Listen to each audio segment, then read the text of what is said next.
Hey, brothers and sisters of YouTube and brothers and sisters in Christ.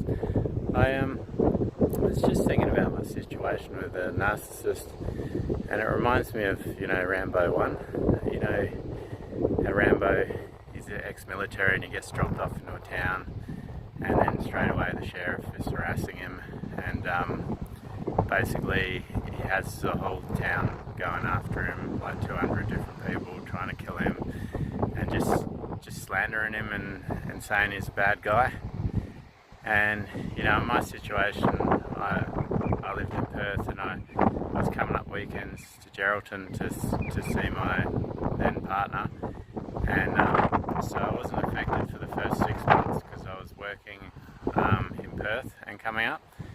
But as soon as I started working here, I just started having problems. Like, people just hated me. It didn't matter what I did, and I've been here for 3.5 years now, and I could never figure it out. Like, I had a really good job at the prison where I was making a difference, being a Christian, and all the prisoners sort of were happy when they saw me. Like, you had to be careful not to build a good relationship with them, but basically, I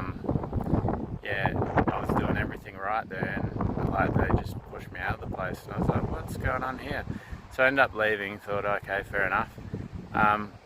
And then later on I find out it's just my partner, the person I sleep next to and hug goodnight to, was stabbing me in the back, cheating on me, lying, and because she couldn't deal with her own guilt, she was projecting it on me and saying, oh, he's done this, he's done that, and all I've done is read my Bible, try to stay away from people that drink and stay away from parties and sort of live a godly life. I always felt bad whenever I went to one of the parties she dragged me out to, but just from being a good person and trying to help people, like even people I've helped, like in my youth, like, oh, I'll just help you move some stuff, you don't have to pay me, they stab me in the back too, it's crazy. I've given people to stay at my house and they've stabbed me in the back. So it kind of reminds me, like, I'm Italian as well, so maybe it's an Italian thing, maybe they're just racist, and it's just what happens in small towns, because the town here's got about 35,000 people, so it's a bit bigger than a normal town, but it's no different from the story of Rambo 1, basically. But all of it came from my ex-partner. I just couldn't believe it, But that's just how fragile the ego is of the narcissist. Like, once they start to envy you and get jealous, they want everything you have, and that's basically what's happened. She's drained all my money, and just like going around telling people, oh, it's his problem, he can't find a job, it's him. And I've only been out of work a couple of months, but I've paid for everything on the house, and still, like, people just think, oh, I'll do nothing, One thing that gets me with a narcissist, right, is so we broke up like April 12th because I called her out and said, I don't like the way you speak to me. You're saying I'm fat, you're saying I smell, you say this and that, which is not true, but I don't like it. And she wouldn't admit it, and after a couple of minutes she's like, well, we've got nothing to talk about, and she walked off and she wouldn't talk to me for about a week with and she made her son not talk to me for a week. Like, we used to have a pretty good relationship, but she made sure he stonewalled me as well. And when she come back a week later, I'm like, nah, we're done. And because this has happened like 9 or 10 times with her as it is, if she doesn't get her way. And we split April 12th, right? And this is the sad part. So she got this text message from this dude. This is like April the 28th, I believe. And it's like, hi babe, how are you? Sorry, not been in touch. I can't send messages on WhatsApp because my phone memory is full. And I was with my kids yesterday. Hope you had a cool Anzac Day XX with a kiss. And it's like, that doesn't sound like someone that hasn't had sex with a woman. That sounds like a guy that's had sex a few times with a woman. And then it goes on. he sends her another one. You okay? You're not talking to me. And then she replies, I think we don't contact each other. It will be better. You need to focus to your job and your kids. I have hard time in my relationship with my hubby. I feel sick and won't believe on the men anymore. I hope you will understand my situation and you will find a great lady in your life. And you're thinking to yourself, wow, you're saying you will not believe on men anymore. Men plural, because you've had a few of them, haven't you? Whereas your devoted husband hasn't had anyone but you for the 3.5 years. And then he replies, yes, okay, fair enough. No point if you can't let go of your ex. I've been texting all weekend since Thursday. I only get one night with my kids. So this has been going on quite a while. We split up April 12th. This is the 28th. So by the sounds of it, it's probably been going on at least a month. So we weren't even split up when you were doing this. That's wonderful. So you've been having unprotected sex with some guy that you barely know, and I've had sex with you too, so not good. Not something I would normally want to do. And here's the funny part, like we had a argument a few months before that, and I'd complained about not having sex, because when we do have sex, it's like always forced, it's very rare, and it's like a breadcrumb. She throws me just enough to keep me going. So we had this argument, and I said, look, I just don't think I can keep going, because we don't have sex, and it's not healthy in a relationship not to, because you don't feel close to your partner. And she's like, well, if I want pussy or the cock, I will go out and get it. As if to say she can get it from anyone. And then I'm thinking to myself, oh, I didn't know you were bisexual, but thanks for telling me. If I'd known that, I probably wouldn't have dated you in the first place. And just the fact that she said that, and then she's turned around and said, I thought we had something real. And it's like, so real is the supply that you have at home that gives you everything while you go out and slut around with all these men and women. Because the funny thing is, the narcissist will come home and they'll have perfume everywhere in every single room, and they'll be spraying it on their private parts, because what happens is they just can't get the stink of other men's meat off them, so they have to spray themselves, because they're horrified. They don't want, obviously, me to know that they're doing it, and probably the other men that they have on the side as well. And it's quite sick, because sometimes they don't find time to have showers in between their jobs, so they just spray them private parts and just go about their day, So I found another Proverbs chapter that also speaks on the narcissist. There just seems to be so many of them. But Proverbs 9:13 says, a foolish woman is clamorous. She is simple and knoweth nothing.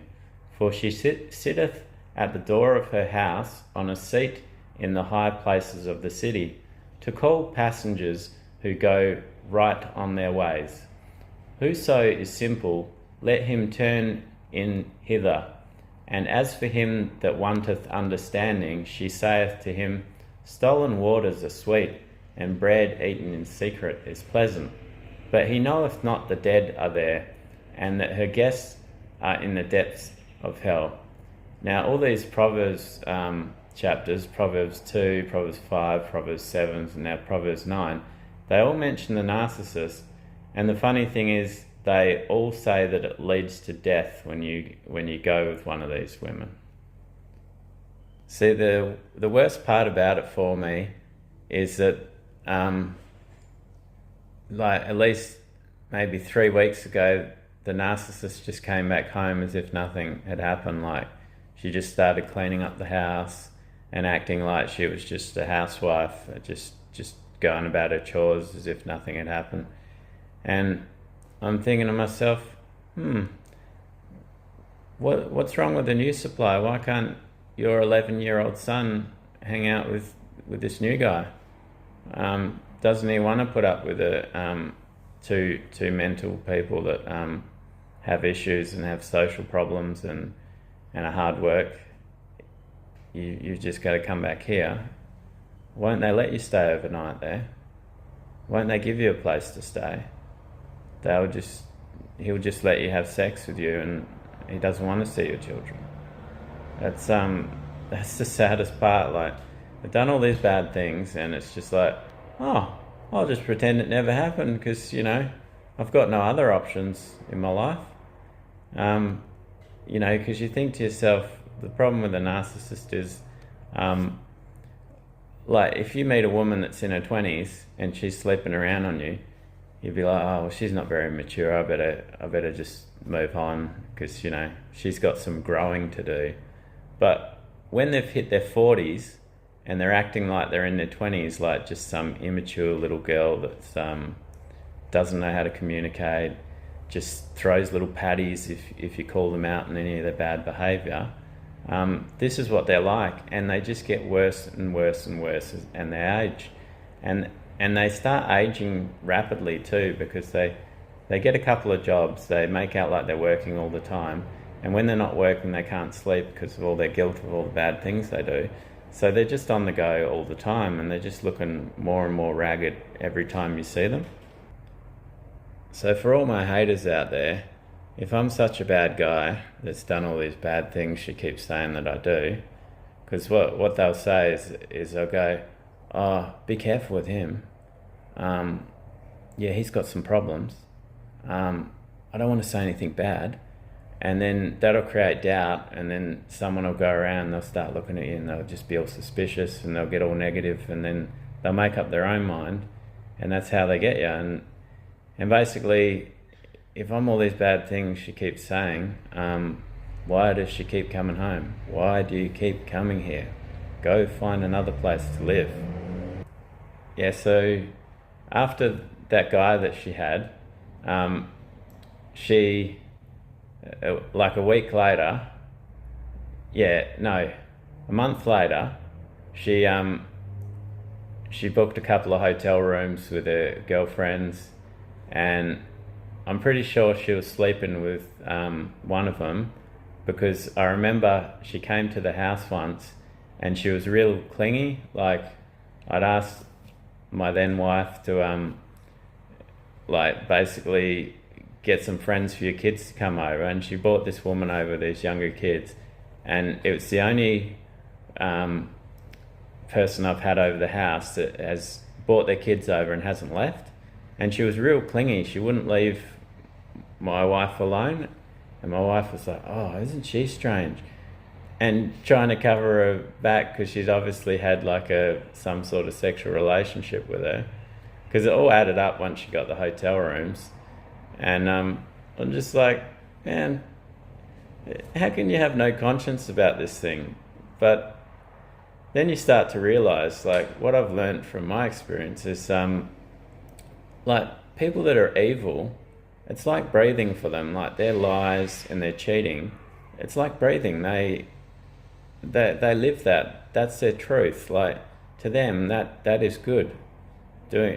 Cheating and lying is good to them. And a good person to them appears strange because they don't know how to be one, because they never have been. They chose to go another way. And that's what you got to realise about people in life. Like, if you're a good person, you can't change people to be good if they're bad. Like, they've already sort of given themselves over to their reprobate mind.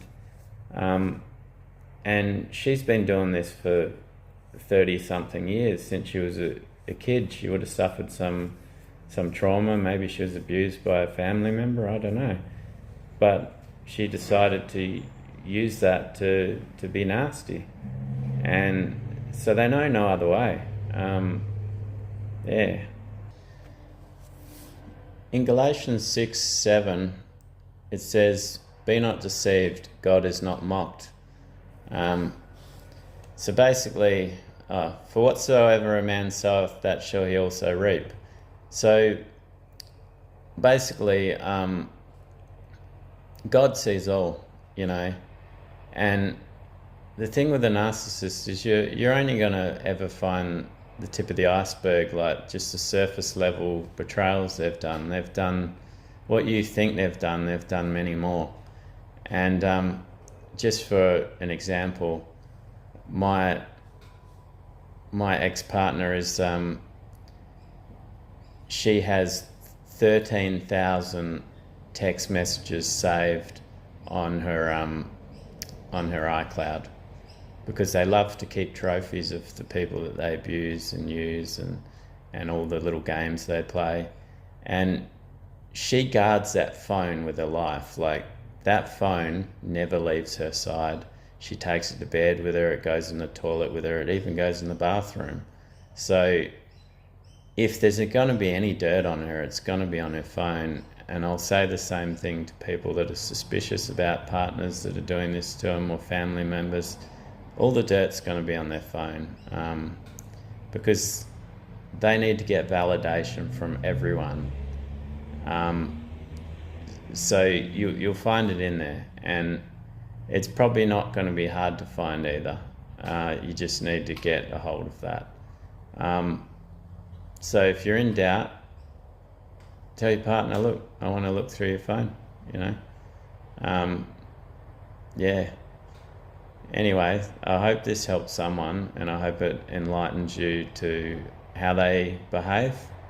And God bless all of you. And I hope none of you have to go through living with a narcissist in your life. God bless you.